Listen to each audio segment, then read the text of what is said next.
அனைவருக்கும் வணக்கம். இன்னைக்கு வீடியோல நம்ம யாரை பார்க்க போறோம் அப்படின்னு பார்த்தீங்கன்னா, பெண்கள் முன்னேற்றம், கல்வி விழிப்புணர்வு மற்றும் சமூக பாதுகாப்பு, சமூக நீதி இது போன்ற பல பணிகளை செய்து வரும் ஆர்த்திடா ஃபவுண்டேஷனின் நிறுவனர் நீனா ஆர்த்திடா அவர்களை தான் பார்க்க போறோம். இவங்க இந்த பணிகள் மட்டும் இல்லாம ஒரு சோஷியல் ரிஃபார்மராகவும் கவுன்சிலிங் மூலமா மீட்பு மற்றும் மறுவாழ்வு சம்பந்தமான விஷயங்களையும் நீனா ஆர்த்திடா மேம் நிறையவே பண்ணிட்டு இருக்காங்க. இப்ப ரீசெண்டா கோவையில நடந்த பெண்களுக்கு அகைன்ஸ்டா நடந்த விஷயத்தை பத்தி நம்ம கிட்ட நேர்காணல்ல ஷேர் பண்ண போறாங்க. வாங்க வீடியோக்குள்ள போகலாம். வணக்கம் மேம். வணக்கம். சோ கோவையில சமீபத்துல ஒரு பாலியல் வன்கொடுமை நடந்துச்சு, அதை பத்தி உங்க கருத்து என்ன மேம்? 2024ல ஒரு ரிசர்ச் ஒன்று நடத்தியிருந்தாங்க. கோயம்புத்தூர் பார்த்தீங்கன்னா ரொம்ப சேஃப் ஜோனுன்னு சொல்லிட்டு 3rd பிளேஸுங்கிற ஒரு இடத்த பிடிச்சிருந்தது. அது ரொம்ப சந்தோஷமான விஷயமா இருந்தது. அப்போ அந்த 3வது இடத்துல இருந்து 2வது போகணுமா இல்லை 1st பிளேஸ் போகணுமா அப்படிங்கிறத விட்டுட்டு இப்போ நடந்த சம்பவம் ரொம்ப எல்லா பெண்கள் மனதிலையும் பயம் ரொம்ப அதிகமாக உருவாயிருக்கு.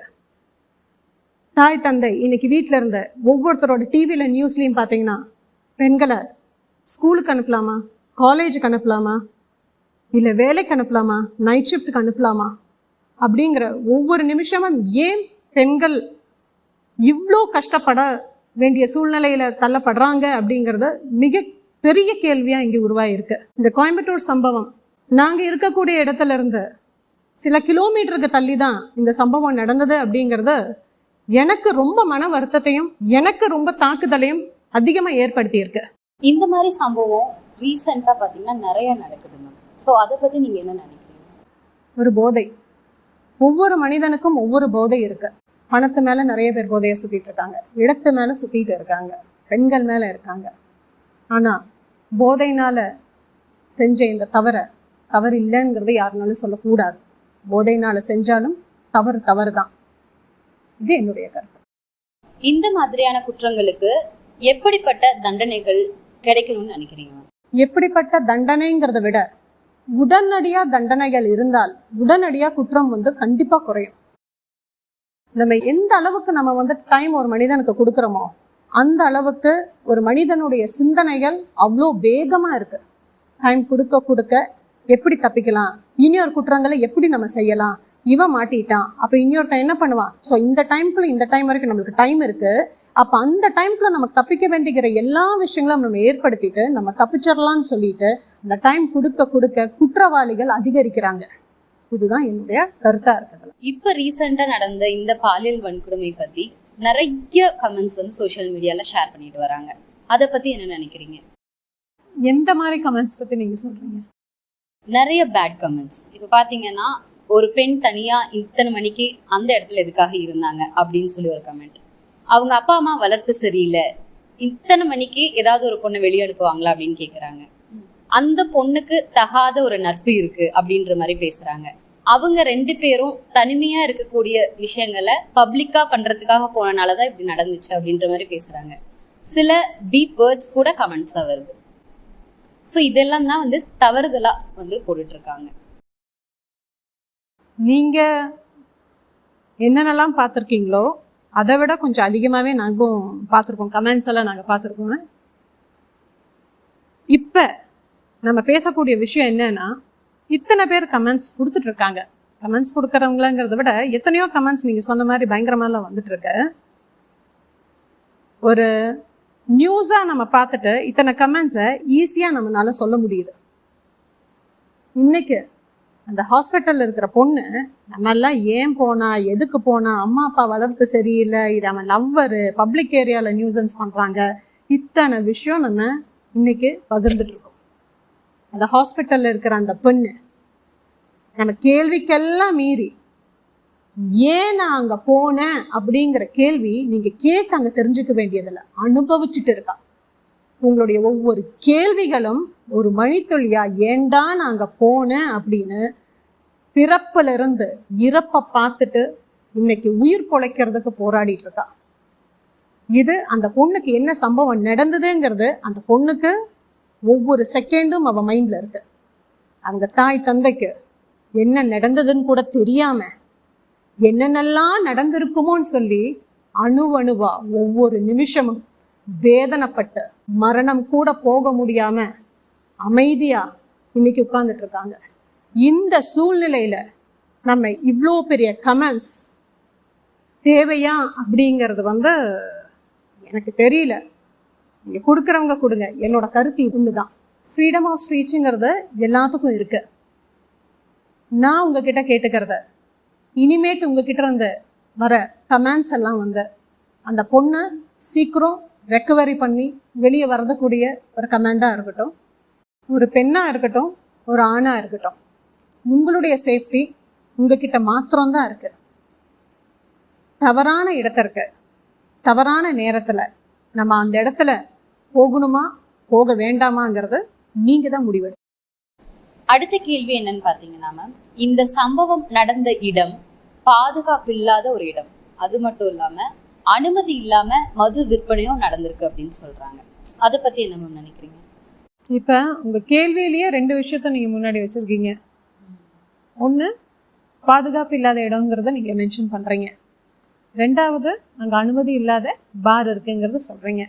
இந்த இன்சிடென்ட் நடந்ததுக்கு அப்புறம் இந்த இடத்த பத்தி இத்தனை தீவிரமா இத்தனை விஷயங்களை நம்ம எடுக்கிற நம்ம இதுக்கு முன்னாடி இந்த மாதிரி ஒண்ணு செயல்பட்டுட்டு இருக்கு, இந்த மாதிரி மறைமுகமா சில பேர் போயிட்டு வந்துட்டு இருக்காங்கிறத மக்களா அங்க சுத்தி இருக்கிறவங்களுக்கு யாருக்குமே தெரியாதா? தெரியாதுன்னு சொன்னா கண்டிப்பா அது ஒரு பொய். ஏன்னா மூமெண்ட் இருக்குங்கிற விஷயம் எல்லாத்துக்கும் போய் நம்ம எங்க வீட்டு பக்கத்துல ஒருத்தர் அங்க மூமெண்ட் இருக்குங்கிறது எனக்கு தெரிஞ்சுதான் தீரும். ஒரு நாள் இல்லை, இது ஒரு நாள் நடந்த காரியமாக தெரியல, இங்க ரெகுலரா நடக்கிற மாதிரி இருக்கு. ஸோ இதுக்கு முன்னாடி அதுக்கு வேணா கம்ப்ளைண்ட் ஏதாச்சும் பண்ணியிருக்காங்களா?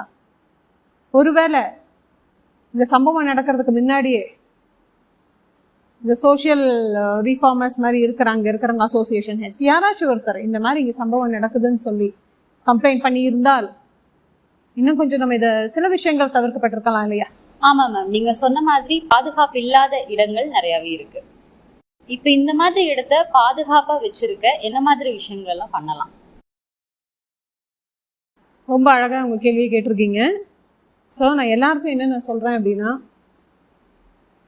நம்ம வீட்டை சுற்றி இருக்கிற சில இடங்கள்ல பாதுகாப்பு இல்லைன்னு தெரிஞ்சதுன்னா, ஒன்னா அங்கே இருக்கிற ஒரு அசோசியேஷன்ஸ் அந்த மாதிரி எல்லாம் ஒவ்வொரு ஏரியாவுக்கும் இருக்காங்க, அவங்க ஒரு உரிய நடவடிக்கை எடுத்துட்டு, இப்போ நம்ம ஒரு டெம்பிளுக்கு எல்லாரும் சேர்ந்து ஒரு விஷயங்கள் பண்ணுறோம், க்ளீன் பண்ணுறோம், அதை மெயின்டைன் பண்ணுறோம் அப்படிங்கிற மாதிரி, அந்த மாதிரி இந்த மாதிரி பாதுகாப்பு இல்லாத இடத்துக்கு அந்த அசோசியேஷன் ஹெட்ஸாக இருந்துட்டு அவங்க ஏதாச்சும் முன்னாடி கொண்டு வரலாம். அப்படி இல்லாட்டி சிஎஸ்ஆர் ஆக்டிவிட்டீஸ்ன்னு நிறைய கார்ப்பரேட்ஸ் வச்சுருக்காங்க, அதை சுற்றி இருக்கிற கார்ப்பரேட்ஸ் எல்லாம் சேர்ந்துட்டு ஒரு ரெக்வெஸ்ட் கொடுத்துட்டு அந்த பிளேஸில் ஒரு கார்ப்பரேட் சிஎஸ்ஆர் ஆக்டிவிட்டீஸ் பண்ணலாம். 3வது, அந்த இடத்தின உரிமையாளர்கள், சப்போஸ் அந்த இடத்துக்கு ஒரு லேண்ட் ஓனர்ஸ்ன்னு இருந்தாங்கன்னா அவங்கவங்க லேண்டை அவங்கவங்க சுத்தம் பண்ணி வைக்கிறதுனால இந்த இது கொஞ்சம் ரொம்ப அழகாக போகும். 4வது, இந்த இடம் கவர்மெண்ட்டுக்கு சொந்தமானது இருந்துச்சுன்னா குழந்தைங்களுக்கான ஒரு செல்ஃப் டிஃபென்ஸ் ப்ரோக்ராம், இது ஏதோ ஒரு ஆக்டிவிட்டி கிரவுண்டா ஒன்றா கவர்மெண்ட் நடத்தலாம், இல்லை ஒரு சோஷியல் ஆக்டிவிட்டி பீப்புள் கிட்ட கொடுத்துட்டு ஒரு நல்ல எஜுகேஷன்ஸும் நல்ல செல்ஃப் டிஃபென்ஸும் நல்ல ஸ்கில் டெவலப்மெண்ட்டும் இந்த மாதிரி ஒரு அந்த ஏரியா டெவலப்மெண்ட்டுக்கு கொடுத்தா ரொம்ப நல்லா இருக்கும்ட்டு நான் நினைக்கிறேன். பெண்கள் பாதுகாப்புக்காக நிறைய அப்ளிகேஷன்ஸ் இப்போ இருக்கு மேம், அது எந்த விதத்தில் யூஸ்ஃபுல்லாக இருக்கு? எந்த விதத்தில் யூஸ்ஃபுல்லாக இருக்குங்கிறத விட எத்தனை பேர் அதை நீங்கள் உங்கள் மொபைலில் டவுன்லோட் பண்ணி வச்சுருக்கீங்க? இன்றைக்கி எத்தனையோ ஆப் இன்ட்ரடியூஸ் பண்ணியிருக்காங்க, ஆனால் டவுன்லோட் பண்ண சொன்னால் ஸ்பேஸ் இல்லை, ஹேங் ஆகுது, இந்த மாதிரி நிறைய விஷயங்களை கொண்டு முன்னாடி வைக்கிறாங்க. ஒரு கேமுக்கும் மற்ற ஆப்புக்கெல்லாம் இருக்கிற இடம் ஏன் உங்களை தற்காப்பு செய்கிற ஒரு ஆப்புக்கு இல்லைங்கிறத நீங்கள் யோசிங்க. ஒரு கவர்மெண்ட் உங்களுக்கு சில விஷயங்கள் கொடுக்குறாங்க அப்படின்னா உங்கள் பாதுகாப்புக்கு ஒரு வெப்பன் மாதிரி அதை கன்சிடர் பண்ணுங்கள், அதை முதல் யூட்டிலைஸ் பண்ணுங்க. யூட்டிலைஸ் பண்ணினதுக்கு அப்புறம் அது யூஸ்ஃபுல் இல்லையாங்கிறது அப்போ தான் உங்களுக்கு புரியும். அடுத்த கேள்வி ma'am, self defence and sex education இந்த காலகட்டத்தில் எந்த அளவுக்கு மக்கள் கிட்ட போய் சேருது அப்படின்னு நினைக்கிறீங்க? அதை பற்றின அவேர்னஸ் எல்லா பக்கம் போயிட்டுருக்கு, ஆனால் அது முழுமையாக போய் சேருதாங்கிறது கொஞ்சம் சந்தேகமாக தான் இருக்குது. இதுக்கான முயற்சி அவங்கவங்க தான் நம்ம எடுத்துக்கணும். இப்போ செக்ஸ் எஜுகேஷன் அப்படிங்கிறத நீங்கள் எடுத்துக்கிறீங்க, குழந்தைங்களுக்கு நம்ம என்ன சொல்லிக் கொடுக்குறோம்? குட் டச், பேட் டச், இது எல்லாமே சொல்லிக் கொடுக்குறோம். கரெக்ட். டச்சுக்கு அப்புறம் அதை டிஃபென்ஸ் பண்ண இமீடியட் பேரண்ட் யார், எங்கே போய் அப்ரோச் பண்ணணும், இமீடியட்டாக யார்கிட்ட சொன்னால் எப்படி, அந்த பர்டிகுலர் டைம் எப்படி நம்ம போராடி வெளியே வரணுங்கிற ஒரு எஜுகேஷன் இன்னும் கொஞ்சம் அதிகமாக கொடுக்கணுங்கிறத நான் நினைக்கிறேன். செல்ஃப் டிஃபென்ஸ் எதுக்கு நம்ம எடுத்துக்கணும்? இப்போ ஒரு பர்சன் வந்து ஒரு மேக்ஸில் ஒரு ஃபார்முலா நம்ம சொல்கிறோம், 2+2 4ன்னு ஒரு ஃபார்முலா தெரிஞ்சாதான் ஆன்சர் நம்மளுக்கு கிடைக்குது. ஸோ அந்த மாதிரி ஒரு செல்ஃப் டிஃபென்ஸுங்கிறத ஒரு வெப்பன் வச்சுட்டு இருக்கிற பர்சன் உங்களை அட்டாக் பண்ணனா, இல்லை வெப்பன் இல்லாமல் ஒரு சில பர்சன் உங்களுக்கு அட்டாக் பண்ணனா, அந்த டைமு அந்த ஒரு செகண்டு உங்களை எப்படி பாதுகாக்கணும்னு தெரிஞ்சா அட்லீஸ்ட் உங்களுடைய பிரச்சனைகளை ஒரு நிமிஷம் தள்ளி போட்டாலும் கூட உங்கள் வாழ்க்கை மாறுறதுக்கு பல விஷயங்கள் இருக்குது. ஸோ செல்ஃப் டிஃபென்ஸும் இந்த செக்ஸ் எஜுகேஷனும் ரொம்ப ரொம்ப பெண்களுக்கு முக்கியம். Okay ma'am, thank you.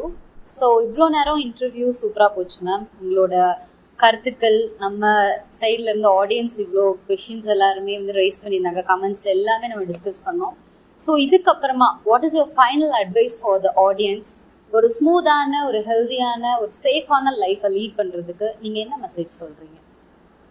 நீங்கள் SOSன்னு ஒரு விஷயம் நீங்கள் கேள்விப்பட்டிருப்பீங்க. இன்றைக்கி நான் உங்களுக்கெல்லாம் சொல்கிறது SRS, ஷேர். ஃபஸ்ட்டு எஸ் வந்து நான் ஷேருன்னு சொல்கிறேன். உங்கள் சரௌண்டிங்கில் உங்களுக்கு நடக்கிற நிறைய விஷயங்களை ஷேர் பண்ணுங்கள். உங்களை சுற்றி இருக்கிற நல்ல உறவுகள்கிட்ட ஷேர் பண்ணுங்கள், நல்ல க்ளோஸ் ஃப்ரெண்ட்ஸு, இல்லை நல்ல நெய்பர்ஸு. ஃபஸ்ட்டு இது எல்லாத்துக்கும் ஹெட்டாக இருக்கிற உங்கள் பேரண்ட்ஸ்கிட்ட 100% ஷேர் பண்ணுங்கள். நீங்கள் என்ன பண்ணுறீங்க, எது பண்ணுறீங்கிறது கிடையாது. நீங்கள் எங்கே போகிறீங்க, எங்கே வரீங்கிறத ஷேர் மாத்திரமாச்சும் பண்ணுங்கள்.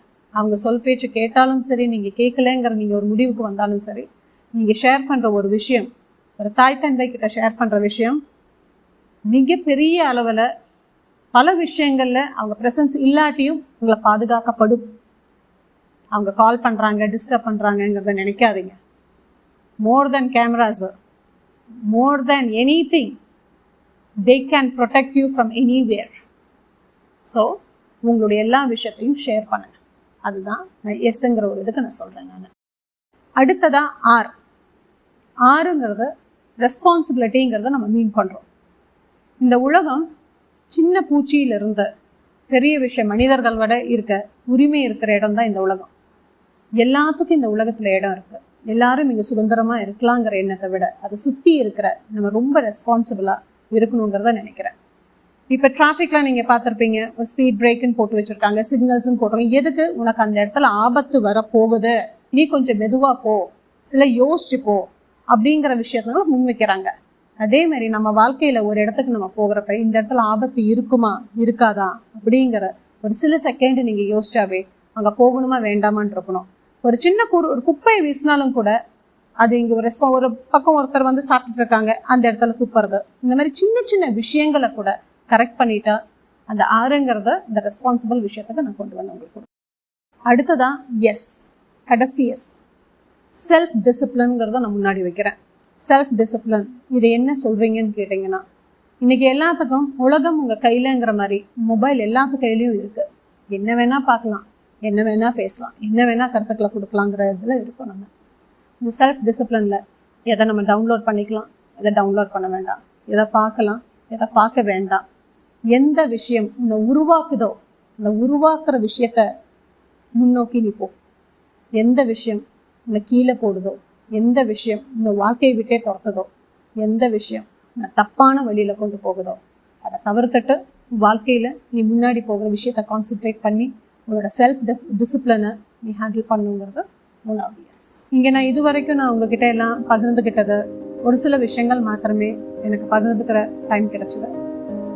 இப்போ எந்த விஷயத்தை பற்றி பேசணுமோ அந்த பெண்ணுக்கு எந்த வித கவுன்சிலிங்கும் எந்த நேரத்துலையும் அவளுக்கு மறுவாழ்வு கொடுக்கறதும் அவளை மீட்க எந்த ஒரு டிஸ்டர்பன்ஸ் இல்லாமல் அவள் வாழ்க்கையை சந்தோஷமாக வாழ வைக்கிறது சப்போர்ட்ஸ் கண்டிப்பாக நாங்கள் பண்ணித்தரோம். Thank you so much ma'am. இன்னைக்கு இன்டர்வியூ ரொம்ப இன்ஃபர்மேட்டிவாகவும் செல்ஃப் கான்ஃபிடன்ஸை பில்ட் பண்ணுற மாதிரியும் அவேர்னஸ்க்காக நிறைய விஷயங்களை ஷேர் பண்ணியிருக்கீங்க. Thank you so much ma'am.